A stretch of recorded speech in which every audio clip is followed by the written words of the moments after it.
koonkan aadmiga jooga qof kasta kurbadiisiyo kaskiisuu hadlayaaho dadku waa kalamaan haddii aad kululaato halla boodin ka shee kaalintaada ka qaado dadku waa kalamaane wixii kula wanaagsan qaar baa kohanayee ha kasoomin dhegayste dadku waa kalamaane intaasi waa kaftan waane markanna ku soo dhowaada xubintii kalamaan dumarkuu ka tagay iyo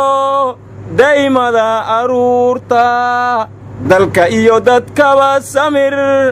allahayow ka deeqsi amiin aryaadhaha allahow naxariiste madaalihii hoballada waa beri cumar cabdulle shooli waa xijaabta ee halleeska cafiyo war aniga waxaa iigu darrayd marxuumka allah u naxariistee saaka markaan idaacad ka dhegaystay maaweeliyihii hoballada waa beri cumar maxamed allaha u naxariisto markaasaan neerafoosa inta ku noqday baan iska damiyey raadiyihii marka waxaan odhan lahaa wariya ku sheegyada wararka sheega wakhtigan waxaad taqaaniin sheega waxaadnaan aqoonin ha sheeginine war wakhtiga la joogo jahligu wax cudurdaara ma leh marka wariyaha madaalihii inta maqlay maaweeliyaha dhahaayo waxay caddaynaysaa inuu xataa internetka uusan gelin oo uusan fiirin waxa uu ahaa war aan helkaas mayn liyaabas shalay ma idaacadda ka dhegaynsadaayey 5 caruur ah ayaa xeebta ku qalibmay ayagoo badda ku dabaalanayay kii hana sadoo dadka ka dhex jiraan aryaxaad ula yaabaysaa wa'da iyo ba'daba kala ma yaqaaniinoo kuwa cawad iyo mugay warka akhriyayaan haween wanaagsan ku dhahaya subaxina suwax wanaagsan ma arkino areer cabdullow waanadaas waa kaa qawa haye arkahee hadda xaan idin lahay war miyaadnan arkin wariyaal lahaya maxkamadda ciidamada qalabka sida war haano leeyma dheegne maanta waxaa la furay kala fadhigii baarlamaanka madeeyow adiguna dadaad la yaabaysaa beri gashow dhahaantaana lagaa fujilaya war miyaadnan arag wale dablay huwaysan oo baskoolada wadata gudoomiyaha gobolka kuwa dhahayana yaa miidinkaan maqal dagaal lama khawiil u dhaxeeya aad dhaca iyo koole waxaan kaloo la yaabay kuwa dhahaya 4 darjiino war sidoo kale miyaadnan arkin kuwa dhahaya xalay roobaba magaalada ka daayay ex control waxa lagu arkay lagu gacano mataana ninkii dhahaya idil joogaba maxaa dul yaabaysan umada kale aryaadhaha ma waadan maqlina qarax dhacay dad ku dhaabacmay istibaalka la keenay mar dhowna waxaa la filaa dhaabaca inay u dhima doonaan war waa nala fogaatay war xumada wariya isku sheegyadu qaar badan oo af Soomaaliga yaqaan wariyaalihina waa jiraanay allah u naxariisto cumar cabdulle shooli amiin madaali hoballada waa beri samir iyo iimaan allah ka siiyo bulshada gaar ahaan qaraabadiisii aryaadhaha maaweeliyaha hoballada waa beri kuwii saaka dhahaya waxaan ku soo xusuusnay faatuma qaasin hilowle allah u naxariiste markii ay dhimatay aamid wariyaha wuxuu maqlay faynuustii fanka mugaasow idaacadow jooga in ku soo kalahay oo wuxuu yiri allah u naxariisto faynuustii faatuma qaasin hilowle warnimayo allah u naxariistay intii dhimatay inta nool waxaan dhihi lahaa dadka iyagu hoggaan maamuliya madaxa duu waayay miyuu waayay shacab geeska mara moolkan lagu tuuray military difaaciya hadduu xoog mitida waayay dhalinyaro midowdiya miyuu waayay qalin maallo haddii uu maxkamad caadil iyo sheekh muftiya waayay miyuu waayay shayb kala maslaxa laba ismaagaysa hadduu oday mas'uuliyad gutiya maato koris waayay miyuu waayay wiil aan mushkilad kula dhex meeraysan war lan jirin hoob caafimaad waaye dhimasho waayow allah u naxariistay gabaga waxaan ku soo xasuustay abwaan maxamuud cabdille coofey shariif Soomaali tixdiisii ahayd haddaan weynay walad khayr qabo waalidka xushmeeya miyaan weynay waagii baryaba wacalna tuuriyaya ardadkan tuuriyo ma naqatee ilaahay waxaan soo marna nuguma soo celiyo allahana na dhaafsho wixii dhiba war waxaan maqli jiray wiil haddoo adeer waayo abtima waayo warnimayo war ma haysiine roobow iyo guriga ku xirnaaba qayla ka soo yeertay war ma gurigiya corona ka dumiyay aryaadhaha hadda ka hor nima yiri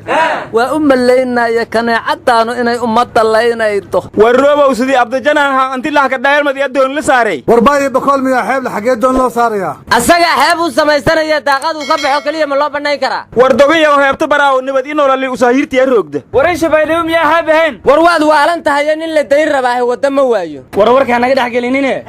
askartii roobow ilaalinaysa dagaasha la yiri mid kamid ahna waa la dilaa la yiri xildhibaan maxamed xasan idriisle wuxuu yidhi dagaalka askarta waxay ahayd shirqool lagu dili rabay roobow madaxweyne farmaajona 10 jeer aan u dignay oo yidhi war markay u digayeen in askartu dagaalami doonto miyay ogaayeen maya in roobow ula boc loogu tukubayay ogaayeen isan ishukaayad madaka dambuusi dilaa kala balamay war maxbuus lagu kor diriray dil uma dhinno war roobow weli waa nool yahay warka naga dhagaysta xildhibaanku wuxuu yidhi hadduu roobow dambi leeyahay berri maxkamad hala keeno haddii la rabo beenbeen in lagu dilana farmaajo taas ku fakan maayo ma astaanta qaranka in loo dhaartay arrinta roobow gaartay wariya 4.5 horta waa laga shalgaadi wariya jooga albaabka aad gargaraacaysan xaafad maahana waa xabsi waxaa kaloo mugo warramaya xildhibaankaasu yidhi madaxweynuhu guriga ku jiro sharciyo ku jooga sharci darra in dad ugu xiraadaana sharci naqamayso odagu lamadaas arrimood hees waafajiyahe war anuu maxbuus siyaasad u xiran oo aan maxkamad la geynayn militari xoog ku qabsada dalaan ku arki jiray war miyaan la isu ekaysii karin heetaas masala garuun isku duub ahaahe aryaadaha waa lay doorta waxaan rabaana suubiha nabeetaasu socomayso warnimayo waxaa la yidhi qidadan samaystiyo qorshihii jacaylkuba qalqallooc ka bixi waa khudbadaha xildoonkaiyo sida madaxda qaarkood ballanqaadyadoodii dadka lagu qaldaayoon hadhow qodob la fulinayn ummaddii ku qanacdana dib ka qoomameeyeen xitaa waan qiyaanoo sasabiya qalqaaliya been qiimo badan iyo qarash layska dhiibiyo heblaqaaliyey iyo hadal lagala qiilwaa ee qaab kaleetiya qasab igu jeclaaw iyo qori caaradiis iyo feer iyo qaninyiyo qoolsagaaryo iyo xoog ma ku raadsadaa qoys dooda aad tirisay iyo dulmiga waa kula qabnaa qalalaasa dagaalba loo qiildayayaa qiimihii nolosha la qasaarinayaa qalad lagu sahayaa warnimay waxaa la yidhi dadku jaranjar maaha iyo biraad jaga ku doontaay war ha cagajuglayn waan ognahay jaaska atumiy warnimayow madaxii hay-adda aamin ambulance dr cabdilqaadir cabdiraxmaan xaaji aadan wuxuu yidhi kama qayb qaadan karno gurmadka coronavirus sababtoo ah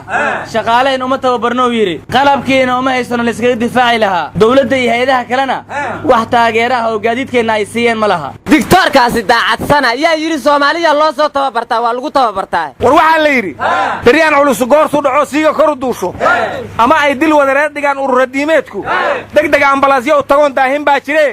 dadaalkay wadeen iyo maxaa aamin lagu diiday dambi miyay galeen dhaawac bay daabulahayeen aryaadaha dictor cabdiqaadir seefweyn wuxuu yidhi 14 sanaan wadnay hawshaan welina dowladda garab iyo gargaar kama helin war intaas soon garab helin hadduu shaqaynayo madaxweynaha dalka isagaa istaahilay maa la doorto waa codaysay warwar ma haysiin dowladda soomaaliya waxay sheegtay canshuurtii iyo raashiinka in ganacsatada ay ka dhintay qaarna ay ka dhaaftay marka ganacsadihii raashiinka qaaliyey asigaa dembiga leh baylina wuxuu yidhi cudurkaan inkaarta qaba lacaguuna dhaafiyey allahna dhaafiyo war madaxweynaha puntland siciidani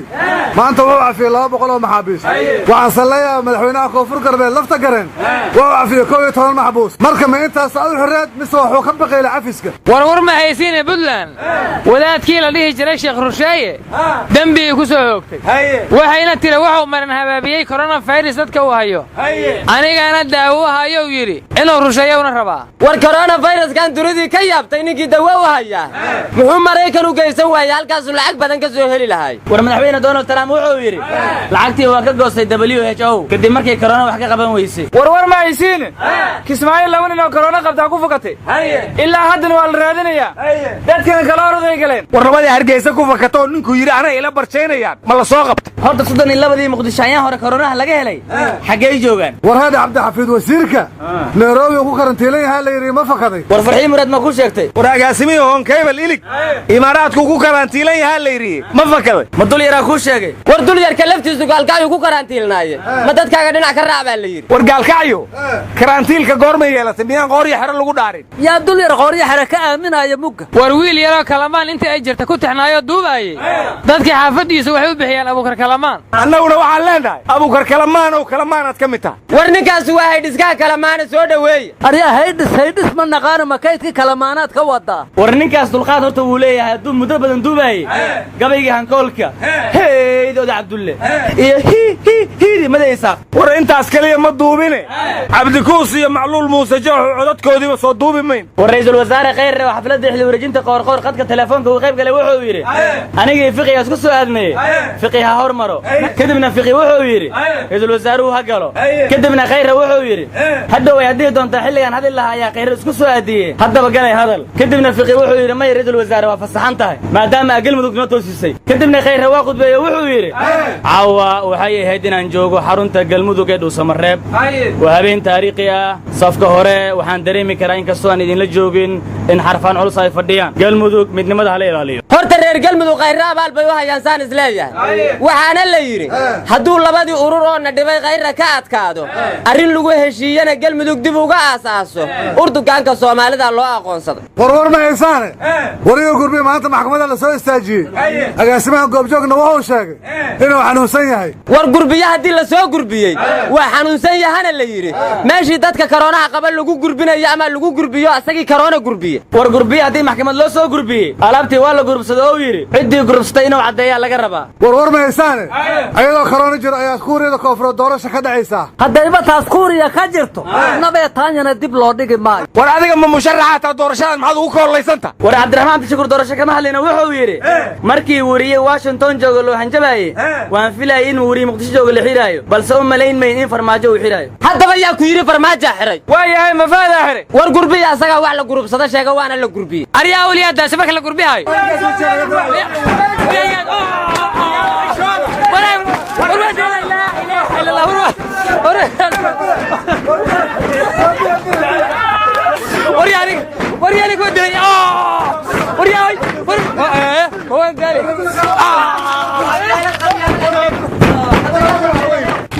beeruhu haydeen baxaane war yaan lagu gurbinina gurbi